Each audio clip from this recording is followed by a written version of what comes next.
Ao longo das últimas décadas, decisões políticas tomadas lá atrás, especialmente após a Revolução Islâmica e o endurecimento das relações com os Estados Unidos, criaram um efeito dominó que empurrou o setor aéreo iraniano para um beco sem saída. Aviões envelhecidos, riscos crescentes e uma necessidade urgente de driblar o sistema. E é justamente nesse ponto que surgem soluções engenhosas e controversas envolvendo empresas de fachada, registros internacionais e países com fiscalização frágil. Imagina que você tem um ônibus escolar, mas sabe que ninguém pode te vender pneus novos, óleo ou peças básicas para mantê-lo funcionando. É mais ou menos assim que começa o drama da aviação iraniana. Desde o rompimento das relações com os Estados Unidos após a Revolução Islâmica, no fim da década de 1970, uma teia de sanções foi se apertando ao redor do país. Essas regras não afetam só produtos militares, mas qualquer bem considerado estratégico, incluindo aviões comerciais. Como grande parte das aeronaves do mundo usa tecnologia, patentes ou componentes americanos, a compra acaba bloqueada antes mesmo de sair do papel.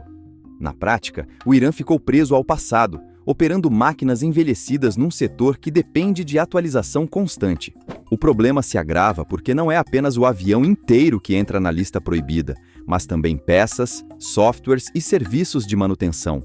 Empresas como a Boeing não podem vender diretamente ao Irã, e até fabricantes europeus precisam de autorização americana se seus aviões tiverem componentes dos Estados Unidos. Relatórios da Organização da Aviação Civil Internacional mostram que essa escassez contribuiu para acidentes e atrasos crônicos ao longo dos anos, algo que afeta milhões de passageiros comuns. Assim, manter aviões voando virou uma questão de sobrevivência econômica e social. Com o passar dos anos, o efeito das sanções deixou de ser um problema abstrato de diplomacia e passou a afetar a segurança de quem entra num avião.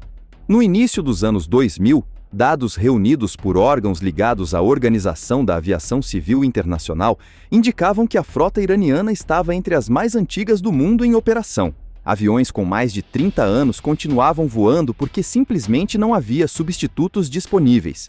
Cada pouso virava um exercício de cautela. Cada decolagem exigia manutenção improvisada e criatividade técnica. Não era falta de engenheiros ou de dinheiro, mas de acesso legal ao mercado global. O bloqueio se tornou ainda mais severo quando até fabricantes europeus entraram na equação. Aeronaves da Airbus, por exemplo, costumam ter uma parcela significativa de componentes de origem americana, o que exige autorização dos Estados Unidos para qualquer venda ao Irã. Na prática, isso significa que não existe avião comercial moderno de grande porte disponível legalmente para o país. Companhias aéreas ficaram presas entre a obrigação de operar e a impossibilidade de se modernizar. Essa pressão empurrou o setor para uma zona cinzenta, onde sobreviver passou a depender de atalhos pouco ortodoxos.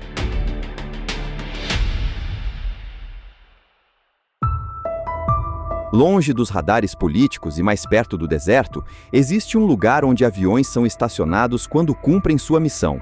No coração da Austrália, perto da cidade de Alice Springs, ficam grandes áreas de armazenamento de aeronaves aposentadas, escolhidas por um motivo simples: clima seco, pouco corrosivo e pistas ainda operacionais. Foi ali que olhos atentos identificaram uma oportunidade rara. 5 Boeings 777, antes usados pela Singapore Airlines, estavam parados, completos e tecnicamente recuperáveis. Para quem precisa de aviões e não pode comprar de outros lugares, isso soava como um bilhete premiado esquecido no bolso. Essas aeronaves não eram sucata voadora, como muita gente imagina, mas máquinas robustas, retiradas de serviço por decisões comerciais normais, como renovação de frota e eficiência de combustível. Cemitérios de aviões funcionam quase como bibliotecas técnicas. Tudo está catalogado, preservado e pronto para um segundo ato. Relatórios de empresas de leasing aeronáutico mostram que modelos como o Boeing 777 podem voltar a voar após anos parados, desde que passem por manutenção adequada. Para o Irã, isso pareceu como uma oportunidade necessária. Os 5 aviões australianos foram adquiridos por uma empresa chamada Ion Aviation, supostamente sediada nos Estados Unidos. No papel, tudo parecia normal.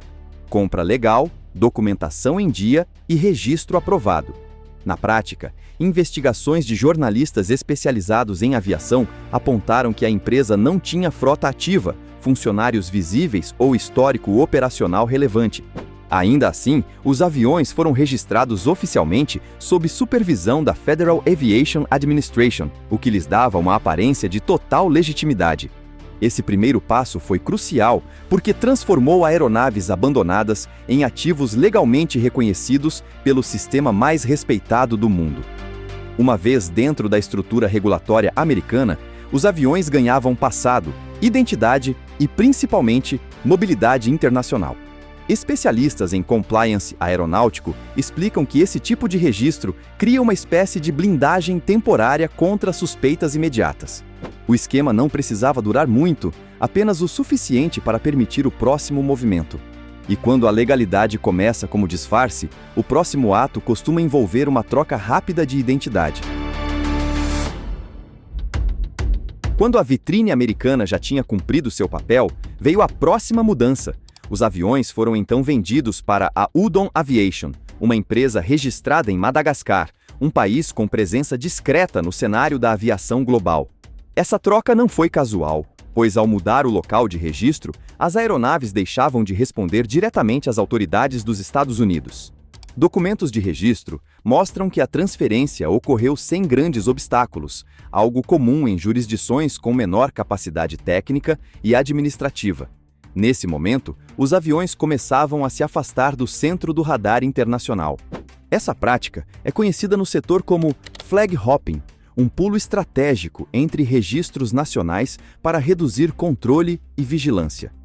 Especialistas em direito aeronáutico explicam que países com autoridades menos estruturadas acabam confiando mais na papelada do que numa verificação mais profunda. Não se trata necessariamente de ilegalidade explícita, mas de fragilidade institucional explorada de uma maneira mais minuciosa. Ao assumir a nova identidade, os aviões ganhavam liberdade para circular por rotas menos monitoradas. A engrenagem estava montada e agora faltava apenas afastar essas máquinas de qualquer torre de controle realmente atenta. Com documentos novos em mãos, os aviões precisavam de um lugar onde perguntas demais não fossem feitas. E foi aí que entrou o Camboja. O país tem um histórico limitado de supervisão aeronáutica, algo reconhecido em auditorias técnicas da própria indústria da aviação civil internacional. Para entender melhor, pense numa carteira de motorista emitida sem prova prática. O papel existe, mas a fiscalização é mínima. Ao pousarem em aeroportos cambojanos, essas aeronaves passaram a operar num ambiente onde faltam inspetores, recursos e, muitas vezes, experiência para lidar com aviões de grande porte. Era o cenário ideal para desaparecer aos poucos, sem dar pistas. Quanto menos holofote, melhor o plano. Nesse estágio, os aviões se tornaram quase fantasmas administrativos, tecnicamente registrados, mas praticamente livres de supervisão real. Especialistas comparam esse processo igual a tirar um carro de uma rodovia fiscalizada e levá-lo para uma estrada de terra, sem placas nem polícia. Relatórios de organismos internacionais já haviam alertado que países com estruturas frágeis podem ser usados como pontos de transição em esquemas como esse. No Camboja, as aeronaves aguardavam apenas o momento certo. A rota estava desenhada, os riscos calculados e o céu parecia aberto demais para ser ignorado. No papel, tudo parecia superficial. Um voo de translado para manutenção no Quênia, algo comum na aviação comercial. Autorizações foram emitidas, planos de voo registrados e prazos definidos, embora alguns documentos tenham sido estendidos de forma informal, sem grande rigor. Esse tipo de flexibilidade acontece quando autoridades confiam demais no histórico recente da aeronave e de quem a opera. Durante a decolagem, nada chamava a atenção. Era só mais um avião cruzando continentes. Ao entrarem no espaço aéreo do Afeganistão, os transponders ADS-B foram desligados, fazendo os aviões desaparecerem dos radares civis internacionais. Para quem acompanha tráfego aéreo, é como ver um ponto sumir do videogame sem aviso. Especialistas explicam que, sem esse sinal, apenas radares militares conseguem rastrear a aeronave, e nem todos os países compartilham esses dados. E em poucas horas, o que era um voo legal se transformava em um sumiço calculado. Em aeroportos diferentes, quase ao mesmo tempo, as aeronaves pousam e entram rapidamente em hangares locais, longe de câmeras curiosas. Em questão de semanas, passam por repintura, ajustes técnicos e recebem novas matrículas internas. Logo depois, surgem operando rotas comerciais pela Mahan Air, uma companhia já conhecida por aparecer em relatórios internacionais sobre violações de sanções. Para o passageiro comum, nada parece fora do normal. É só mais um avião grande no portão de embarque. A parte mais engenhosa do esquema é justamente a ausência de um culpado claro. As empresas envolvidas são de fachada, os países de passagem alegam limitações técnicas e os registros anteriores se perdem numa cadeia burocrática quase impossível de desmontar. Autoridades internacionais até impõem novas sanções, mas o efeito prático costuma chegar tarde demais.